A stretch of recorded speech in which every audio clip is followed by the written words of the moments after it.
Welcome everyone.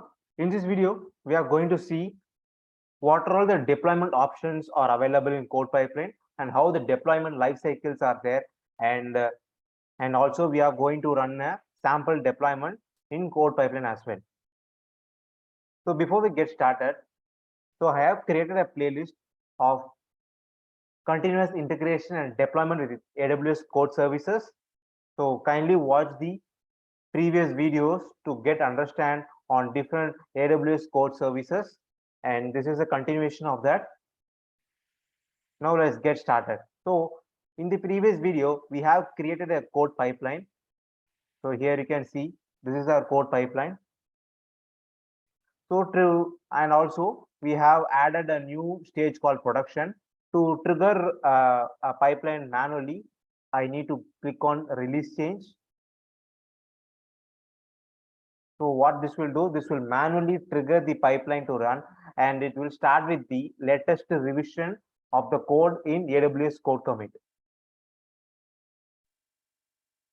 So post giving release change, here you can see the progress also. Currently source has been completed. Now you can see the build phase is running and it is in progress.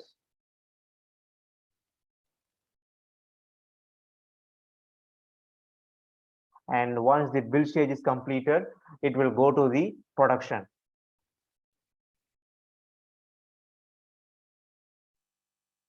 So, and also here you can see on each stage we are using different AWS services. Here you can see we are using AWS code commit, and here we are using AWS code build, and here we are using AWS code deploy. And if you want to see more about the deployment progress or the details, here you can go to AWS code build, and if you click on build history, you can able to see it is in progress, right? If I click on it here, you can see each phase details succeeded, and the remaining stages or remaining phases you can easily see it in here. So the build phase has been completed. Now it is in the deploy stage. So the production stage is currently now it is running. It will update the status now. Now you can see the production stage has been started, and also if I want to see the deployment, I can click on it here. And here you can see the deployment history. In here you can get a deployment ID. So here you can see 0 of 2 instances updated, and also here you can see there are 2 instances in the auto scaling group and the load balancer. So currently the update has been deployed for this one instance. Why? Because we have configured on such a manner not be rolling up at a time for both the instances. First, it will be the update will be rolling for one instance, and then it will be going for the second instance. And if I want to see these events or what is happening, I can click on it here, and you can see each event, and there's also the status also. So these things has been succeeded. Now even the bundle also are downloaded and it is installed and it is being verified. So now what is happening is it is allowing the traffic. So after this particular deployment is completed, the second instance will be getting rolled out. Means the update will be rolling into the second instance. And also here you can see the progress also. Once the first instance is completed, it will be coming as 50%. So thereby we can easily understand how the deployment is going on.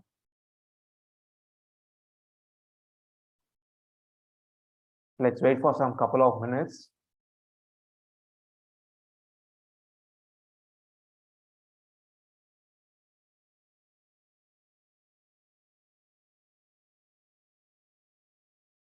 And post this deployment is completed, we can copy the load balancers DNS, and then we can try to run it.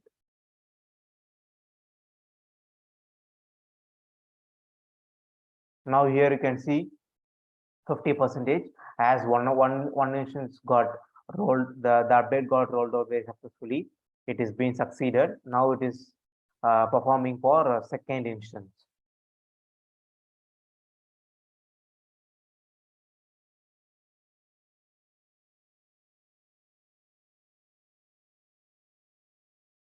Now you can see the second instance also, it is going to complete. Now it is the traffic is getting allowed.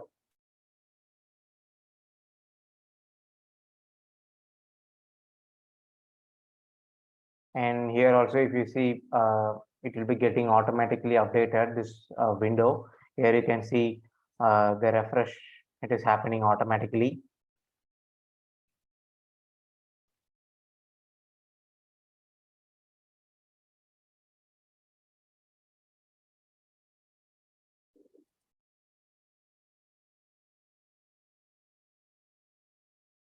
So once this is completed, we will go to code pipeline and see and all the three stages are succeeded state or not.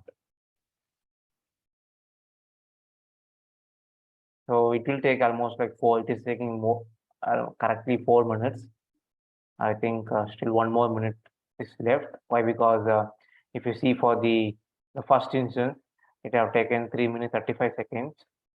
So most probably it will take the same time window. Now let's see.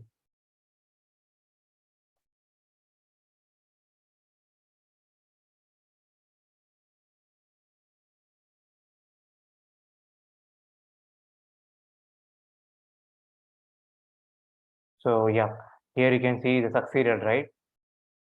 The second instance also, the update has been rolled back, means the update has been deployed. Here you can see 2 of 2 instances has been updated and it is 100%. And you can see both the instances, it is in succeeded state. Now we will go to the pipeline. So it will take some time, like 1 or 2 minutes to get it reflected in here. Yeah. So here you can see it is the production stage also succeeded. To check it whether our application is running or not, we can go to EC2 load balancer and we can copy the DNS of the load balancer and then we can browse it in so that we can see whether our app is up and running or not. So I'm going to load balancer. So I'm just copying the DNS name.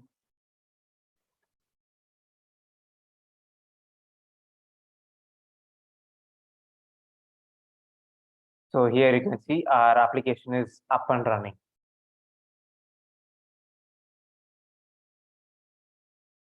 So here, if you noted out, there is no kind of a development mode or why? Because we are using in production deployment or production mode, right? So that is why that is not coming. But and another thing, if you notice here, you can see the private IP of the instance. So that particular thing you can able to easily see it. So if we do refresh the page, right, so that automatically it will get changed. So for example, if it is currently it is 196 IP is showing it, right? So if I do refresh, let's see whether it is getting changed or not. Now you can see it's 10.02.61. So it is getting, the traffic is getting evenly distributed across the server. So in this video, we have followed the steps through the continuous deployment pipeline, and also we have went through each and every service like AWS code deploy and AWS code build, and we have verified how the deployment events are happening, and also we have verified our app was properly deployed across the instance in the deployment group by loading the app in our web browser using the load balancer DNS name. In the next video, I am going to explain how to recover automatically if any failed deployment. For example, here you can see 2 instances, right? For example, if any one instance or when I am doing the update, if it is got failed, so how the deployment or how the rollback is happening automatically, how to do that automatically. So in the next video, I will be explaining on that. Stay tuned. Thanks for watching the video.